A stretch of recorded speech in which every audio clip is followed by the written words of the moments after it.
공간복음에 기록된 예수님의 비유는 모두 30가지나 됩니다. 그만큼 예수님께서는 굉장히 많은 비유들을 사용하셔서 가르치셨다라는 것입니다. 그런데 참 아이러니한 것이 있습니다. 이 많은 비유들 중에 마태, 마가, 누가복음 이 세 복음서에 모두 다 같이 기록하고 있는 비유는 딱 3가지뿐이다 라는 것입니다. 이렇게 마태, 마가, 누가복음이 모두 기록하고 있는 비유가 무엇이냐? 우리가 잘 아는 씨 뿌리는 비유와 그리고 악한 포도원 농부의 비유, 그리고 바로 오늘 본문인 이 겨자씨 비유입니다.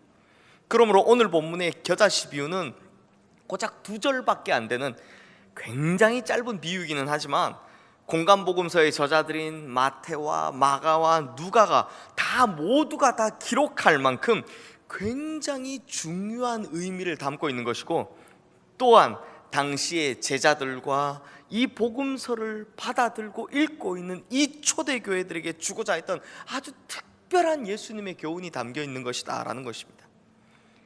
그러므로 이 겨자씨의 비유는 지금 오늘 이 자리에서 이 본문을 읽고 있는 예수 그리스도의 제자된 우리에게도 주시고자 하시는 예수님의 특별하고도 중요한 그 메시지가 담겨 있는 것이다 라는 것입니다. 즉 이때를 위한 그때의 말씀이다 라는 겁니다. 그렇다면 성도님들, 이 중요한 겨자씨의 비유, 이 내용이 무엇입니까?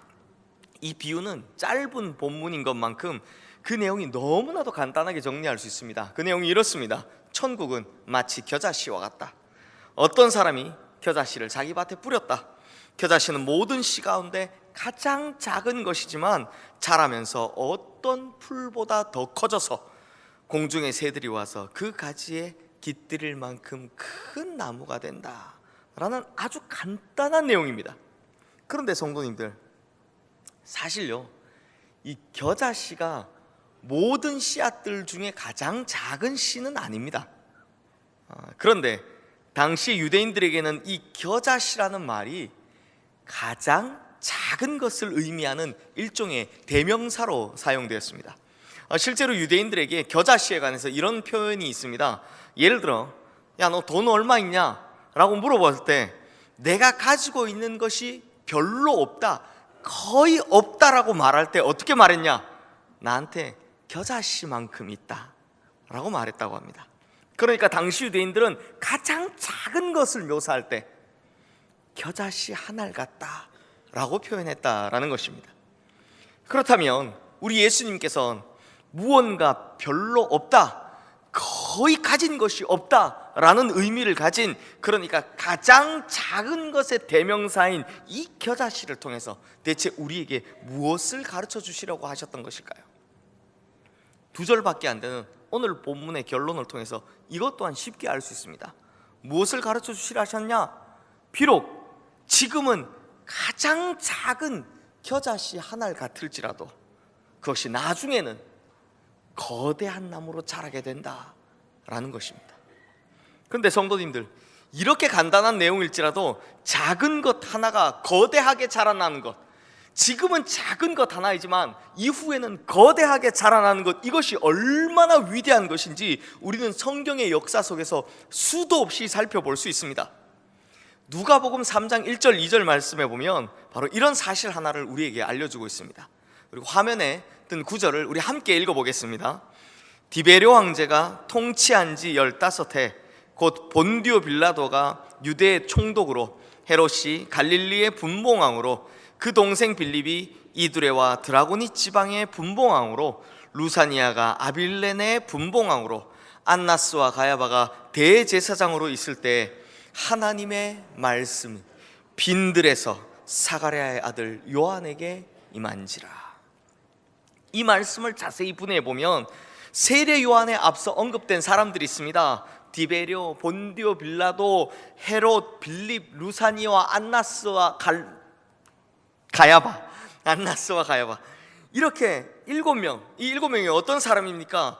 당시의 로마의 황제였고, 그리고 유대의 총독이었고, 그리고 분봉왕이며 또 대제사장들이었습니다. 그러니 당대 최고의 지도자들이었습니다.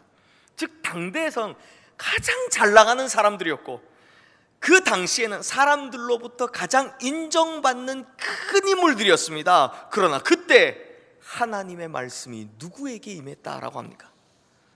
바로 빈들에 거하던 세례 요한입니다. 이들에 비하면 너무나도 하찮게 보이던 한 사람, 정말 있는지 없는지 존재감도 몰랐던 그 사람, 바로 빈들에 거하던 세례 요한에게 하나님의 말씀이 임했다라는 것입니다. 그래서인지 마태복음 11장 11절 말씀에 보면 이 세례 요한을 두고 예수님께서 이렇게 평가하시는 것을 볼 수 있습니다. 뭐라 하십니까? 여자가 낳은 자 중에 세례 요한보다 큰 이가 일어남이 없도다.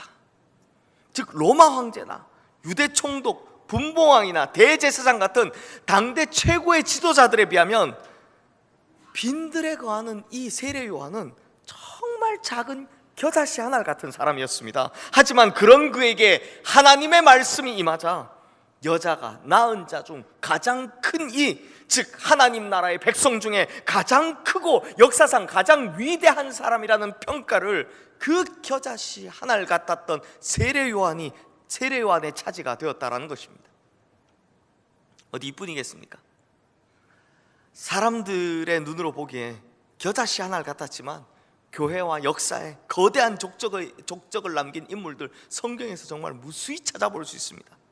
성도님들, 사도행전을 보면요, 사도들 혹은 이 선교사들이 유럽과 아시아의 무수한 선교지에 가서 수많은 교회를 세우는 장면이 나옵니다. 그런데 참 이상하게도 이런 교회들 중에 가장 중요한 교회 중에 하나인 로마 교회만큼은 누가 가서 세웠는지에 대한 기록이 나와 있지 않습니다. 정말 중요한 교회인데 이 교회를 누가 세웠는지에 대한 기록이 없다는 겁니다.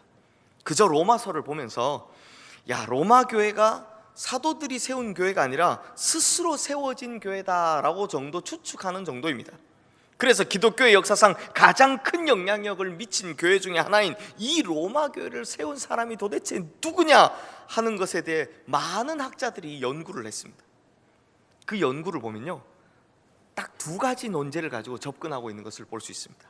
먼저는 당시 로마에는, 이 로마라는 도시 안에는요, 로마 시민권자가 아닌 사람이 직접 들어갈 수 없었으니 로마의 교회를 세우려면 로마 시민권자임이 틀림없었을 것이다 라는 논제로 시작됩니다. 그렇게 보면 사도행전에서 복음을 받아들이고 세례를 받은 사람 중 로마 시민권자는 단 2명으로 압축되어집니다. 이 2명이 누구냐? 2명이 누구냐? 바로 사도 바울과 고넬료라는 사람입니다.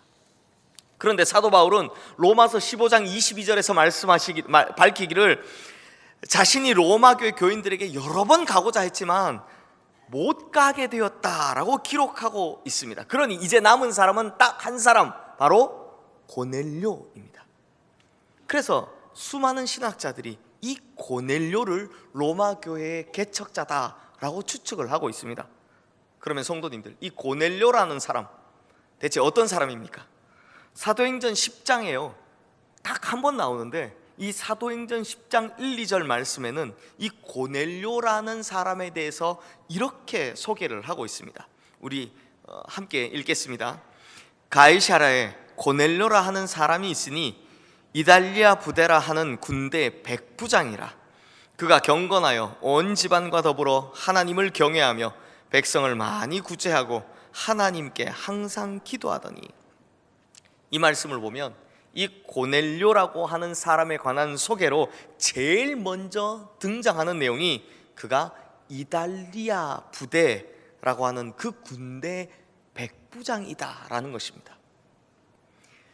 저는 이 군생활을 이제 ROTC 장교로 보냈기 때문에 성경에 나오는 백부장이라는 이 직책에 굉장히 친근함을 느끼는 편입니다. 고넬료가 백부장, 이 백부장이 무슨 뜻이냐? 100명을 거느리는 사람이니까요. 지금의 한국의 군대로 표현하자면 한 중대장 정도 되어야 한다고 볼 수 있을 것 같습니다. 그러면 중대장은 어느 정도로 높은 직책일까요? 죄송합니다만 군대 다녀오신 성도님들이야 설명 따로 안 해드려도 금방 이해하시겠지만, 그러지 않으신 많은 분들을 이해를 돕기 위해서 잠깐 군대 이야기를 하도록 하겠습니다. 이 중대장이라고 하면 100명쯤 거느린 사람이니까 꽤나 높은 사람처럼 보이지만, 제가 근무했던 24단, 62여단, 31 전차대대에만, 그 대대 안에만 중대장은 4분이셨습니다. 4명이었습니다. 좀 더 계산해 보면 대대의 상위 부대인 이 여단이라는 곳에는 중대장이 모두 13명, 그리고 여단의 상위 부대인 그 위에 있는 사단이란 안에는 중대장이 대략 40명 이상이 됩니다. 그리고 사단의 상위 부대인 군단 안에는 중대장이 대략 100여 명 정도 된다는 거죠. 저는 이 병과가 기갑이라서, 탱크 타는 기갑이라서 사실 적은 인원에 속한 부대에 있어서 저렇게 계산이 나옵니다만, 일반적인 보병부대, 그러니까 그냥 걸어 다니시는 군인들 보면 훨씬 더 많은 숫자가 나올 것 같습니다. 그러면 성도님들, 대한민국 육군 전체의 중대장 숫자는 한 몇 명쯤 될 것 같습니까? 네. 대한민국 육해공군 전체 중대장 숫자는 한 몇 명쯤 될 것 같습니까? 제가 이걸 한번 다 계산해 보려고 하다가요, 이걸 계산하고 있는 제 모습을 생각해 보니 너무 한심한 것 같기도 하고, 아니 계산한들 이거 머리만 아플 것 같아서 못 세겠더라고요. 그러니까 지금 제가 드리고 있는 말씀이 뭐냐, 이걸 한마디로 정리하면 군대에서 굉장히 흔한 직책이 바로 이 중대장이다라는 것입니다. 굉장히 많은 사람들이 중대장이다라는 것입니다. 그러므로 이 고넬료라는 사람도 지금 중대장과 비견할 만한 백부장이니까, 그냥 얼핏 보기엔 자기 아래 100명의 군사를 지휘하는 폼 좀 잡는 사람이다 라고 볼 수도 있지만, 사실은 흔해 빠진 직책을 가진 그 사람들 중에 한 명이었다라는 것입니다. 당시의 로마 군대는 세계 최강 아닙니까? 세계 최대 군대 아닙니까? 그래서 하나의 군단마다 약 6천여 명의 군사가 있었다라고 하니, 군단 하나마다 적어도 60여 명의 백부장이 있었다라는 계산이 나오죠. 그런데 당시에 로마의 군단 숫자가 어마어마합니다. 모두 65개였다고 합니다. 지금 대한민국 군단 숫자보다 많습니다. 그러니 한 군단 내에 백부장이 60명씩, 거기다 로마 전체 군단 숫자가 65개라면 당시 로마 군대 내의 백부장만도 3,900명 이상, 약 4,000명가량 되었다는 걸 볼 수 있습니다. 그러니까 고넬료는 어떤 사람입니까? 그런 3,900여 명 중에 한 사람이었다라는 것입니다. 그렇다면 성도님들, 한번 생각해 보십시오. 하나님께서 이왕에 세계 복음화를 이루실 요랑이셨다면, 로마 군대에 흔해 빠진 백부장 중에 한 사람인 이 고넬료를 통해서 일하심이 좋으셨겠습니까? 아니면 로마 황제를 전도시키는 것이 빨랐겠습니까? 하나님께서 세계 복음화를 이루실 요랑이셨다면 가장 빠른 방법은 이렇게 흔해 빠진 사람, 백부장 고넬료를 선택하시는 것이 아니라 저 유명한 인사 중에 한 사람, 특히 로마 황제를 변화시켰더라면 훨씬 더 빨리 진행됐을 것입니다. 예를 들어서요, 하나님께서 로마 황제 꿈에 나타나셔서, 야, 멱살 좀 잡으시면서, 야, 너 예수 안 믿으면 내가 가만히 안 놔둔다, 막 이렇게 겁도 좀 주시고, 또 며칠 동안 계속 꿈에 나타나셔서 좀 잠들만 하면 예수 잘 믿으라고, 막 잠들만 하면 예수 믿으라고, 막 이렇게 해서 며칠 잠도 좀 못 자게 하셨으면, 그래서 로마 황제가 나 안 되겠다 하며 예수를 좀 믿게 하셨더라면 세계 복음화, 그거 간단하지 않습니까? 그랬으면 로마 교회 성도들이 당했던 그 엄청난 핍박과 수도 없이 흘린 피와 순교자들 없었을 것 아닙니까? 그런데 성도님들, 왜 그렇게 안 하셨을까요? 왜 그런 방법을 선택하지 않으셨을까요? 왜냐하면 이런 방법이 하나님의 나라를 이루어가는 방법이 아니다 라는 것입니다. 그리고 그것을 바로 오늘 본문의 이 겨자씨 비유가 알려주고 있다는 것입니다. 하나님 나라를 이루어가는 방법, 그것은 비록 겨자씨 하나를 같았던 그 백부장이었지만 바로 이런 고넬료를 통해서 기독교 역사상 가장 중요한 로마 교회를 일으키시는 것, 이것이 바로 하나님 나라의 방법이다라는 것입니다. 사랑하는 성도님들, 그러고 보면 복음이란 것 있지 않습니까? 이 복음의 시작조차도 굉장히 미미한 것에서 출발했습니다. 세상에서 가장 작은 것이었습니다. 마치 돋보기라도 끼지 않으면 웬만한 사람은 볼 수 없을 정도로 작은 것에서 출발했습니다. 2000년 전 베들레헴, 이 세상에 성경을 통하지 않았으면 어디 붙어 있었을지도 모를 그 베들레헴이란 그곳에서, 그것도 거기에 있는 어느 한 마구간에서 한 아기가 태어났을 때요, 세상에는 아무런 일도 일어나지 않았습니다. 그리고 세상은 아무런 관심도 가지지 않았습니다. 요즘으로 치면 뭐 신문 기자들이 찾아와서 막 촬영을 한 것도 아니고, TV에 방영된 것도 아닙니다. 대대적인 소문이 난 것도 아니었습니다. 그저 소수의 몇 사람을 제외하고는 아무도 예수님의 탄생에, 그 한 아기의 탄생에 관심을 가지지 않았습니다. 한 시골 베들레헴의 마구간에서 한 아기가 태어났다는 것, 그건 진짜 지극히 평범한 일이고 그저 너무나 일상적인 일일 뿐이었습니다. 그러니 이 복음의 시작, 얼마나 작은 것이었습니까? 얼마나 작고 미미한 것이었습니까? 그런데 이 겨자씨 하나를 같았던 한 아기의 탄생을 통해서 이 세상에 어떤 역사가 일어났습니까?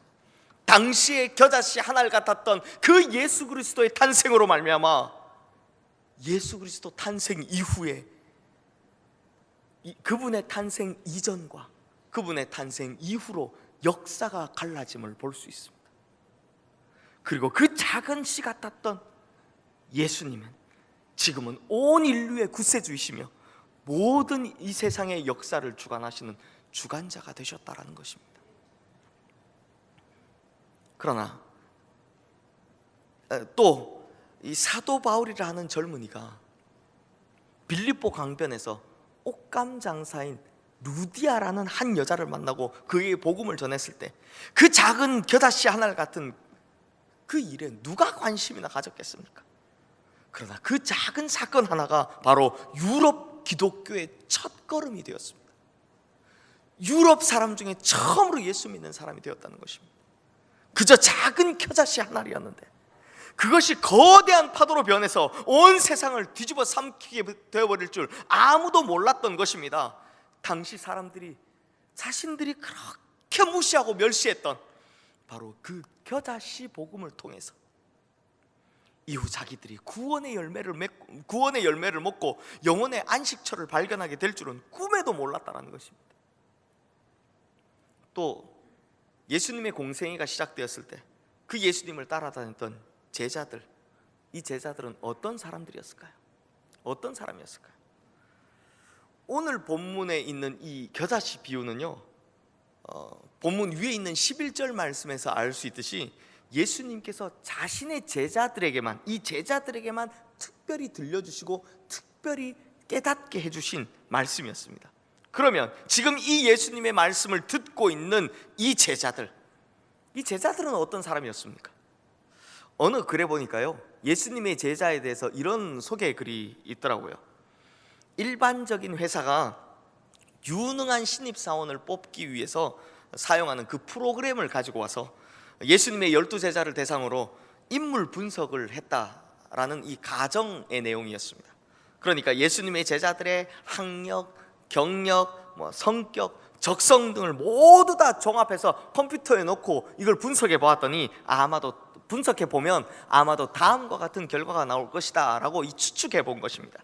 그 내용이 이렇습니다. 먼저 야고보와 요한은 매우 이기적인 사람, 도마는 매사에 의심이 많고 부정적인 성격의 소유자, 베드로는 성격이 너무 급해서 실수할 가능성이 높은 사람, 안드레는 너무 내성적이어서 매사에 추진력이라고는 찾아볼 수 없는 사람, 시몬은 너무 혁명가적인 기질이 강해서 위험한 사람, 세리 출신 마태는 너무 소극적이어서 아무것도 할 수 없는 사람.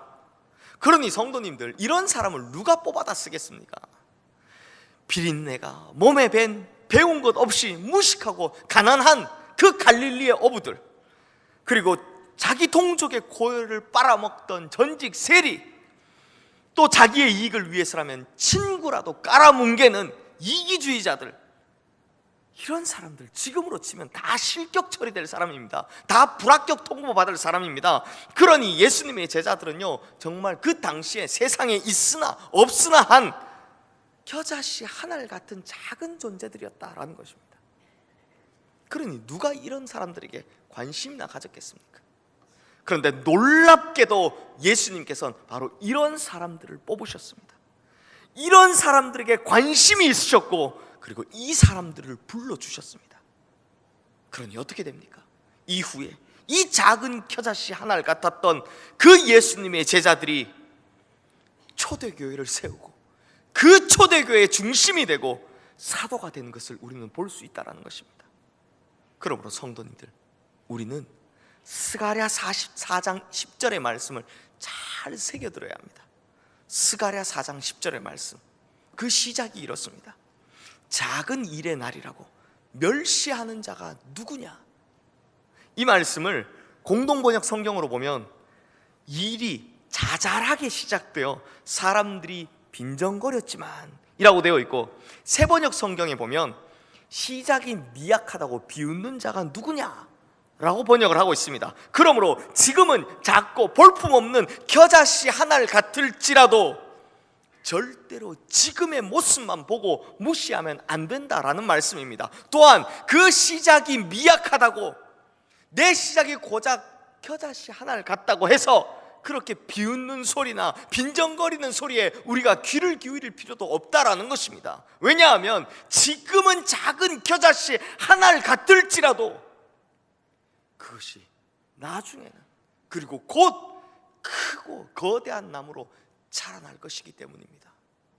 사랑하는 성도님들, 이것이 우리에게도 마찬가지입니다.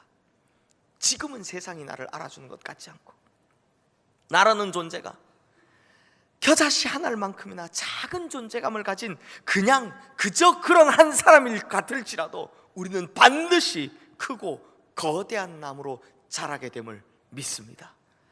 가난함 그리고 부유함 이런 것에 상관없이, 나이의 많고 적음에 상관없이, 지혜나 지식이나 능력의 크고 작음에 상관없이 우리에게 하나님 나라의 복음의 씨앗이 임하면, 우리 안에 하나님 나라의 복음의 그 씨앗이 자라나기 시작하면 우리는 반드시 크고 거대한 나무로 자라게 될 줄로 믿습니다. 그러므로 우리 시흥의 모든 성도님들, 지금 우리 자신의 모습을 보며, 지금 이 형편을 보며 절대로 좌절하지 마십시오. 지금 작은 겨자씨 같은 내 모습을 보며 절대로 실망하거나 절망하거나 낙심하지 마십시오. 우리 안에 하나님 나라의 이 복음의 씨앗이 살아있기만 하면 우리는 반드시 크고 거대한 나무로 장성하여질 줄로 믿습니다. 그런데 성도님들, 이 말씀을 볼 때 반드시 주의하셔야 하는 것이 있습니다. 그것이 무엇이냐? 오늘 본문에 이 겨자씨가 자라 큰 나무가 된다는 이 예수님의 말씀을 절대로 세속적인 가치관을 가지고 바라보면 안 된다는 것입니다. 즉, 우리가 추구하는 크기나 이 자라남이 대형화나 물질적인 풍요로움으로 봐서는 절대로 안 된다는 것입니다. 왜냐하면 만약에 예수님께서 이 천국의 비유를 그저 대형화와 세속적인 양의 성장으로 이야기하실 것이었으면 굳이 겨자씨 나무를 들어서, 이 겨자씨가 자라는 나무를 들어서 비유하지 않으셨을 것이기 때문입니다. 성도님들, 성경의 나무들이 몇 개 나옵니다. 성경의 나무들이 몇 개 나오는데 그 나무들 중에 최고의 나무가 무엇입니까? 최고의 나무가 무엇입니까? 힌트를 좀 드리자면, 예루살렘 궁전과 성전을 지을 때 활용된 나무, 또 아가서와 호세아와 아모스와 시편의 기자가 그렇게 좋은 것으로 묘사했던 나무, 바로 백향목입니다. 그런데 성도님들, 예수님께서는 천국의 비유를 드시면서 그 좋은 백향목 나무가 아니라 오히려 작은 겨자씨 한 알이 자라는 나무로 이야기하고 있다는 것을 반드시 명심하셔야 한다는 것입니다. 왜냐하면 예수님께서 말씀하신 보잘것없는 겨자씨 한 알이 자라서 큰 나무가 된다는 이 내용을 그저 보기에 좋은 대형화나 물질적인 풍요로움으로 잘못 이해했을 때 교회와 성도들은 본질을 잃어버리고 세상과 동화되어 너무나 쉽게 타락해버렸다는 것을 우리 기독교의 역사를 통해서 알 수 있기 때문입니다. 그러다 보니 이 세상에서 얻을 대량의 축복과 오늘 본문의 말씀, 이 겨자씨의 비유의 내용을 동일시했던 기독교가 어떤 일을 했느냐? 과거에 식민지 침략의 전초기지 역할을 했음을 볼 수 있습니다. 성도님들, 선교학을 배우면요, 선교학에서 처음 배우는 것 중에 선교의 순서가 나오는데 3M이라는 것을 배웁니다. 선교의 순서가 3M이라는 겁니다. 3M이 무엇이냐? 테이프 이름이 아니고요, 3M, 밀리터리 군대, 머천트 상인, 그리고 미션 선교, 이렇게 세 가지입니다. 요즘은 미국 선교를 인용해서 선교지에 군대가 제일 먼저 들어가고 이후에 상인들이 들어간 후 마지막에 선교사들이 들어간다라고 이야기하지만, 예전에 언제냐? 영국과 프랑스가 제국주의 시절에 선교사가 성경을 들고 들어가면 그 뒤에 장사꾼들이 상품을 들고 따라 들어오는 겁니다. 그 이후에는 무슨 일이 벌어지냐? 군대가 총칼을 들고 들어와, 뒤따라 들어와 결국 그 나라를 식민지로 만들고 착취해버렸다는 것입니다. 그런데 문제는 당시의 교회들이 이러한 방식을 두고 복음이 확장되고 있구나, 혹은 선교가 확대되고 있구나 라고 착각했다라는 것이 문제였습니다. 그러는 동안 교회는 어떻게 됐습니까? 대형화를 추구하고 물질적인 부분에서는 분명히 큰 나무가 되었습니다. 그럴지 모르겠지만 결국 그 교회는 하나님의 나라를 이루어가는 교회가 아닌 그냥 세속적인 기관으로 전락해버렸다라는 것입니다. 사랑하는 성도님들, 우리 주님께서 천국에 관한 이야기를 하실 때 왜 백향목 같은 그 좋은 나무가 아닌 굳이 이 겨자씨와 겨자나무를 통해서 비유를 하셨을까요? 그 진짜 이유가 무엇이었겠습니까? 그 진짜 이유는 겨자씨가 가지는 생명이라는 영향력 때문입니다. 생명이라는 그 영향력 때문이라는 것입니다. 오늘 본문 32절 말씀 우리 함께 읽겠습니다.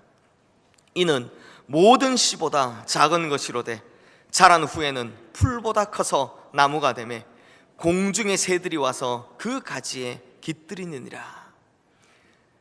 겨자씨가 비록 작고 보잘것없지만 그 속에는 무한한 가능성을 지니고 있었습니다. 무슨 가능성입니까? 바로 생명이라는 가능성을 지니고 있었습니다.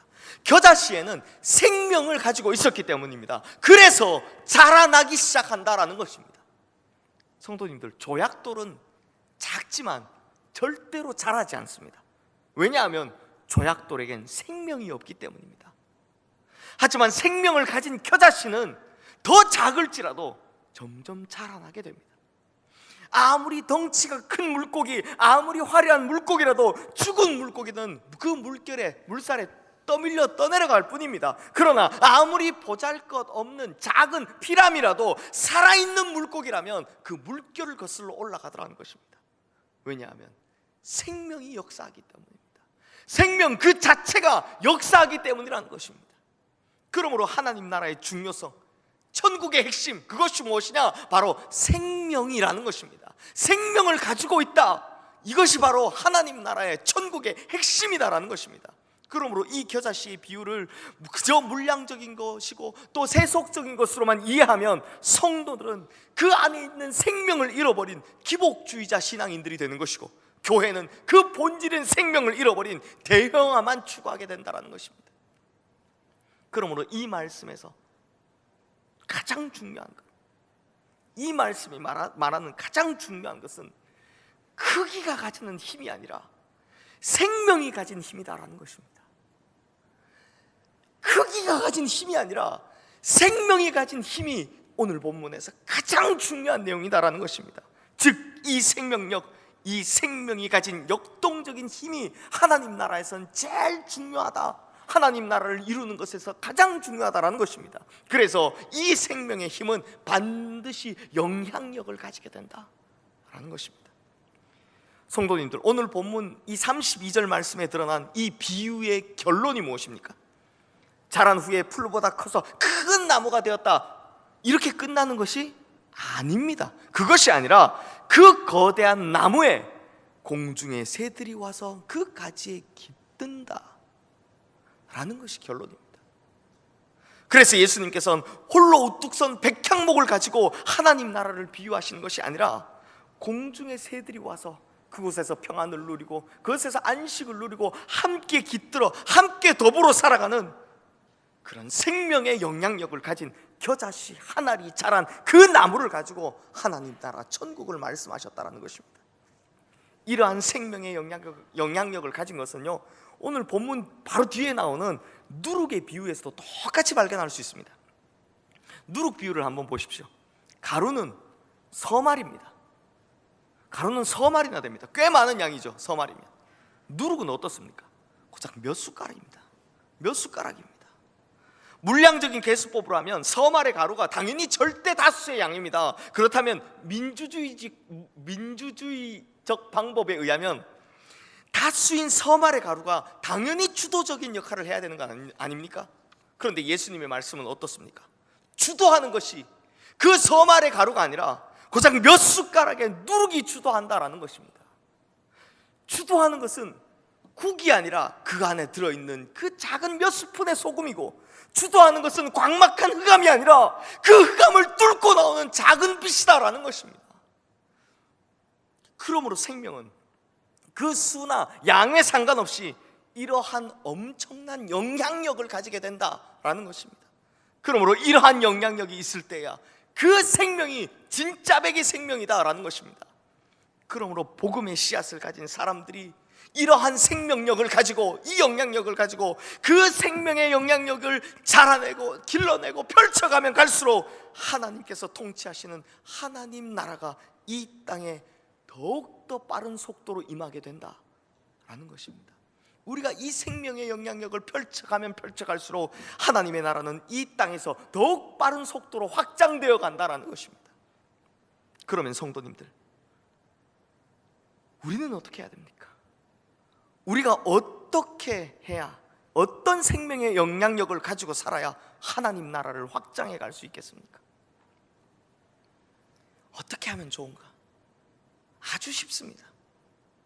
우리가 지극히 작은 자 하나에게 행하는 것, 비록 겨자씨 하나처럼 작은 일이지만 그것이 생명의 영향력을 펼쳐가는 일입니다. 우리가 소자 하나에게 베푸는 그 냉수 한 그릇, 이것이 하나님의 나라를 확장시켜가는 생명의 영향력이다라는 것입니다. 배고픈 자를 위한 빵 한 조각, 목마른 자를 위한 냉수 한 그릇, 힘들어 지친 사람을 위한 따뜻한 격려의 말 한마디, 이렇게 이것들이 비록 작은 겨자씨 한 알같이 비록 작은 것에서 출발하지만 이 생명의 역동적인 힘은 시간이 갈수록 점점점 퍼져나가 결국에는 하나님의 나라를 이루는 엄청난 영향력을 발휘하게 될 것이다라는 것입니다. 그래서 이런 겨자씨 한 알 같은 그 작은 우리의 실천이 결국 이 땅에 하나님의 나라를 이루어가는 엄청난 영향력이 될 줄로 믿습니다. 그러므로 우리 시흥의 모든 성도님들은 생명이라는 이 작은 겨자씨 하나를 품고 자라나 그 생명의 영향력을 펼치며 이 세상을 천국으로 바꿔가는, 그리고 내가 발딛는 모든 곳을 다 하나님의 나라로 만들어가는 하나님 나라의 크고 위대한 성도님들 되시기를 주님의 이름으로 축원합니다. 마치 빈들에 있던 세례 요한이 갈릴리 출신의 못 배우고 비린내가 몸에 밴 그 어부들이, 또 길거리 옷감 장사꾼이었던 루디아가, 그리고 흔해 빠진 로마 군대의 백부장 고넬료가, 이런 작은 겨자씨 한 알 같았던 사람들이 위대한 생명의 영향력을 끼친 큰 사람이 된 것처럼 우리 성도님들도 이 생명으로 말미암아 위대한 생명의 영향력을 끼치는 큰 사람들이 되시기를 주님의 이름으로 축원합니다. 이렇게 된다면 나의 능력의 크기, 내 지혜의 크기, 내 배움의 양, 나이의 많고 적음, 가진 물질의 정도, 이런 것과는 전혀 상관없이 오직 하나님께서 우리 성도님들을 인정하시기를, 이 사람 천국에서 가장 큰 사람이다, 이 사람 내 나라에서 가장 큰 자다라고 인정받는 하나님의 크고 위대한 백성들 되실 줄로 믿습니다. 기도하겠습니다. 하나님 아버지, 우리가 밟는 모든 땅을 하나님의 나라로 만들어 가기를 소원합니다. 우리가 살아가는 모든 곳에서 천국이 이루어지기를 소망합니다. 그러므로 우리가 받을 복을 구하되 다른 어떤 복보다 먼저 이 복음의 축복, 생명의 축복을 구하게 하여 주시옵소서. 비록 이 세상 사람들이 볼 때 그것이 뭐가 중요하다고 그렇게 말할 만한 보잘것없는 작은 것 하나에 불과하겠지만, 하나님을 믿는 우리는 이로 말미암아 위대한 생명의 영향력이 펼쳐지고 하나님의 나라가 이 땅에 이루어짐을 잊고 믿사오니, 이러한 축복을 가장 먼저 구하는 가장 현명한 자들이 되게 하여 주시옵소서. 또한 하나님, 우리 안에 지금 자신의 재정적인 형편으로, 배움의 양으로, 나이나 건강의 문제로 여러 가지 연약한 모습들로 인해 자기 스스로를 작게만 보고 인해 좌절하고 절망하는 이들이 있습니다. 그러나 작은 겨자씨 하나 같은데 그 작은 우리도 하나님의 손에 붙들리면 크고 거대한 나무로 자라게 됨을 믿사오니, 오직 하나님께만 크다고 인정받고자 다시 한번 열심을 내고 다시 한번 일어나 힘차게 달려가는 우리 모든 성도님들 되게 하여 주시옵소서. 우리를 통해 하나님의 나라를 이루어 가시기를 원하시는 우리 주 예수 그리스도 이름으로 기도드리옵나이다. 아멘. 아멘. 모두 자리에서 일어나셔서 봉헌 찬양을 드리겠습니다.